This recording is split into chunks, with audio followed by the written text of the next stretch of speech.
और आइए अब देखते हैं पूरी खबर सिर्फ 1 मिनट में। नवविवाहिता पर ऐसा इश्क का सुरूर चढ़ा कि वो शादी के महज 8 दिन बाद ही प्रेमी के साथ फरार हो गई। बेवफाई का ये किस्सा मुंगेर के कोतवाली थाना क्षेत्र के किराना पट्टी गांव का है। विवाह की रस्मों में बैठी ये नई नवेली दुल्हन शादी के 8वें दिन ही भाग निकली। महिला पति के साथ चूड़ी खरीदने निकली थी, मगर बीच रास्ते से ही प्रेमी और उसके दोस्तों ने प्रेमिका के पति को पिस्टल दिखाकर उसे उड़ा ले गए। सीसीटीवी फुटेज में नवविवाहिता और उसके प्रेमी को भागते साफ देखा जा सकता है। बताया जा रहा है कि विवेक पोद्दार की शादी 14 जून को नौवागढ़ी निवासी मोनी कुमारी के साथ हुई थी। वहीं 22 जून की शाम मोनी चूड़ी खरीदने की बात कहकर पति विवेक के साथ निकली और चूड़ी खरीदने के दौरान ही 4 पहिया वाहन पर सवार अपने प्रेमी के साथ वहीं से फरार हो गई। नवविवाहिता अपने साथ दहेज में मिले जेवरात और उसके सारा सर्टिफिकेट भी साथ ले गई थी। पति ने इसकी शिकायत थाने में की, जिसके बाद पुलिस ने दोनों को धर दबोचा और उसे कोतवाली पुलिस के हवाले कर दिया।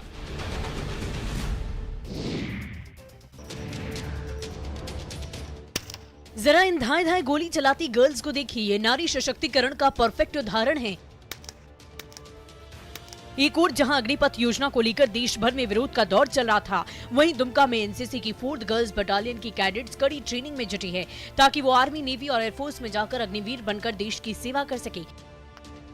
ये छात्राएं हैं एकलव्य आवासीय स्कूल काठी जोरिया की, जो आर्मी ऑफिसर की मॉनिटरिंग से राइफल फायरिंग की ट्रेनिंग ले रही। टारगेट पर सटीक निशाना लगाने के अभ्यास में जुटी ये कैडेट्स दुमका में स्थापित एनसीसी गर्ल्स बटालियन की कैडेट्स है, जो मुख्य धारा से जुड़कर राष्ट्र की रक्षा के लिए खुद भी जुटी है, साथ ही दूसरों को भी प्रेरित कर रही है। अग्निपथ योजना की कैडेट्स ने सराहना की है, साथ ही कम उम्र में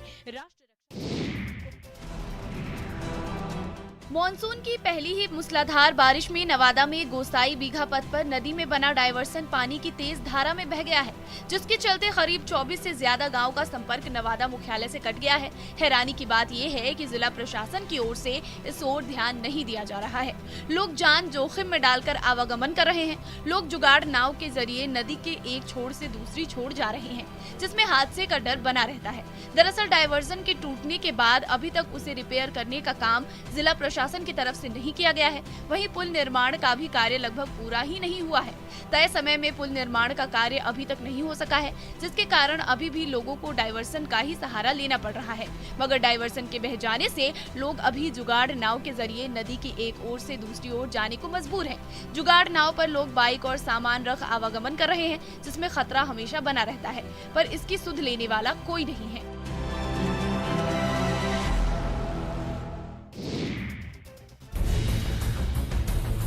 मॉनसून के शुरुआती दौर की बारिश में ही कोसी नदी ने विकराल रूप ले लिया है। नदी का सबसे भयंकर रूप खगड़िया में देखने को मिल रहा है। जिले के बेलदौर प्रखंड के इतमादी पंचायत में कोसी नदी लगातार कटाव कर रही है। कटाव की भयावह स्थिति से ग्रामीणों में दहशत है। कटाव के कारण बांध पर खतरा बढ़ता चला जा रहा है। प्रशासन कटाव को रोकने में विफल साबित हो रहा है। कटाव को रोकने के लिए प्लास्टिक के बोरे में मिट्टी भरकर नदी में गिराए जा रहे हैं, तो कहीं बड़ी बड़ी झाड़ियों को काटकर नदी में समाया जा रहा है। लेकिन कोसी नदी अपना रौद्र रूप दिखाने से पीछे नहीं हट रही, जिसके कारण कटाव निरोधक कार्य पानी में ही बहते चले जा रहे हैं। मजदूर कटाव निरोधी कार्य लगातार कर रहे हैं, पर इसका कोई असर नहीं होता दिख रहा और कटाव रुकने का नाम नहीं ले रहा है। स्थानीय लोग कटाव से बचने के लिए हो रहे कामों से नाखुश हैं और नदी के विकराल रूप को देखकर पलायन को मजबूर हैं। लोगों का कहना है कि जब तक बोल्डर पिचिंग का काम नहीं होगा, तब तक कटाव नहीं रुकेगा।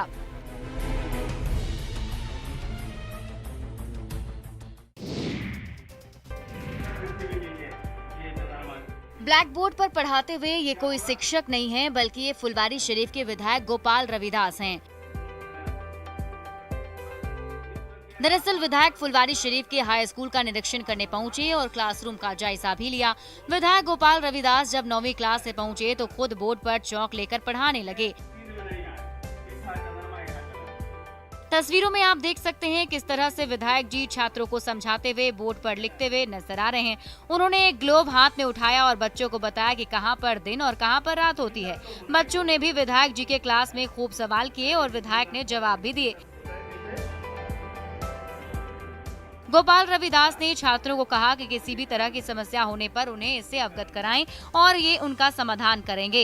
इस दौरान उनके साथ फुलवारी शरीफ प्रखंड के शिक्षा पदाधिकारी सहित प्रबंध समिति के कई सदस्य भी मौजूद रहे। इसमें से आधा भाग अंधेरा रहता है। गुमला के रायडीह मुख्य मार्ग में तेज रफ्तार एक पिकअप ने गैस सिलेंडर ले जा रहे एक ऑटो को टक्कर मार दी। इस दुर्घटना में ऑटो में सवार गंभीर रूप से जख्मी हो गया, जबकि पिकअप चालक को हल्की चोट आई। टक्कर इतनी जोरदार थी कि ऑटो सवार दोनों युवक ऑटो के अंदर फंस गए थे, जिन्हें स्थानीय लोगों ने बाहर निकाला और इलाज के लिए सदर अस्पताल में भर्ती कराया। आप देख सकते हैं कि किस तरह से ऑटो के सामने का हिस्सा टूट गया है। घटना की सूचना पर मौके पर पहुंची पुलिस ने दोनों वाहन को जब्त कर लिया है और आगे की कार्रवाई कर रही है। जानकारी के अनुसार गुमला से गैस सिलेंडर लेकर दो युवक ऑटो से रायडीह जा रहे थे। इसी दौरान डोबी के मोड़ के पास तेज रफ्तार पिकअप ने ऑटो को टक्कर मार दी।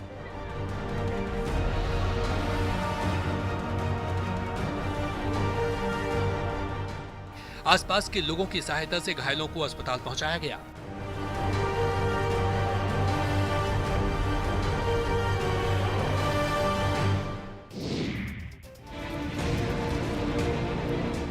प्रशासन की लापरवाही से त्रस्त होकर अब किसान खुद अपनी फसल बचाने के लिए आगे आए हैं और अब तटबंध का निर्माण कर रहे हैं।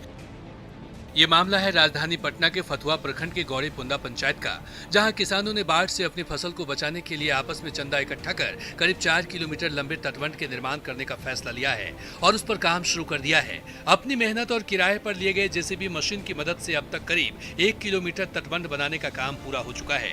किसानों ने बताया कि मानसून के दिनों में बरसाती नदियों में बाढ़ का पानी आ जाने से हर साल हजारों एकड़ खेत में लगी धान की फसल डूबकर नष्ट हो जाती है। इसलिए अब उन्होंने खुद ही नदी के तटबंध का निर्माण करने का बीड़ा उठाया है। सरकार की ओर से कोई मदद नहीं मिलती देख चंदा इकट्ठा कर तटबंध बनाया जा रहा है। किसानों का आरोप है कि बाढ़ आने के बाद आपदा प्रबंधन विभाग फसल क्षतिपूर्ति मुआवजा को लेकर सिर्फ कागजी कार्रवाई करता है और किसानों को इसका कोई लाभ नहीं मिल पाता है।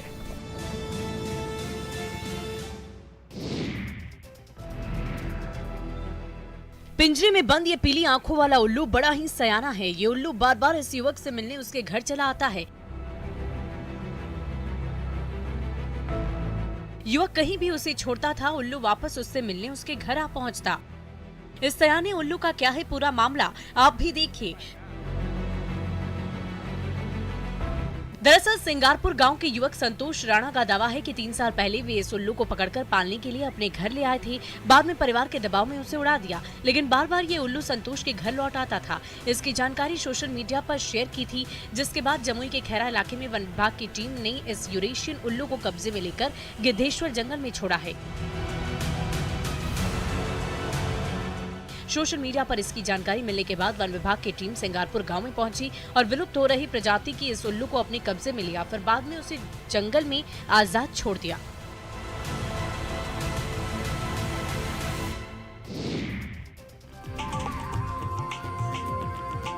मिथिला पेंटिंग आज किसी परिचय की मोहताज नहीं। दुनिया के कई देशों में आज मिथिला पेंटिंग को पसंद किया जाता है और इस क्षेत्र में कई कलाकार अपना और राज्य का नाम रोशन कर रहे।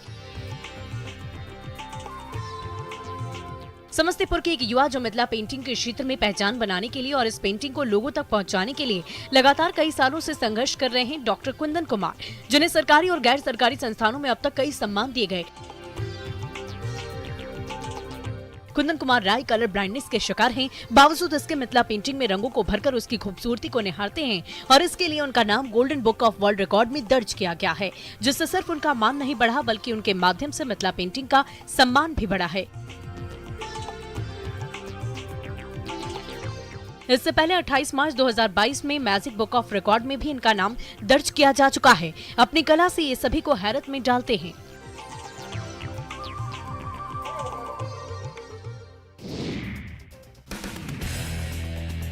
प्रधानमंत्री नरेंद्र मोदी के संभावित देवघर दौरे से पहले देवघर एयरपोर्ट पर इंडिगो की 180 सीटर फ्लाइट का सेकेंड ट्रायल हुआ। देवघर एयरपोर्ट पर इंडिगो की फ्लाइट का सफलतापूर्वक लैंडिंग कराया गया। इस दौरान 2 बार लैंडिंग और टेक ऑफ की प्रक्रिया चली। रनवे के किनारे सभी लाइटों को जला दिया गया था। 12 जुलाई को उद्घाटन के दिन पीएम मोदी के देवघर आगमन की संभावना को देखते हुए इस बार ट्रायल के दौरान DGCA की टीम जायजा ले रही थी। इंडिगो की पैसेंजर फ्लाइट को सफलतापूर्वक टेक टेक ऑफ और लैंडिंग कराने में सीनियर पायलट के नेतृत्व में 4 पायलट ऑपरेशन में शामिल रहे। बताया जा रहा है कि पीएम मोदी के आगमन को देखते हुए उद्घाटन के दिन पैसेंजर लेकर रवाना होने वाली पहली फ्लाइट के टेक ऑफ की सुरक्षा के मानकों को ध्यान में रखते हुए ट्रायल किया गया है। पहला ट्रायल इंडिगो की पैसेंजर फ्लाइट से किया गया था, जिसे DGCA से NOC मिल चुका है। सेकेंड ट्रायल की report airport authority of India PMO को भेज पाएगी।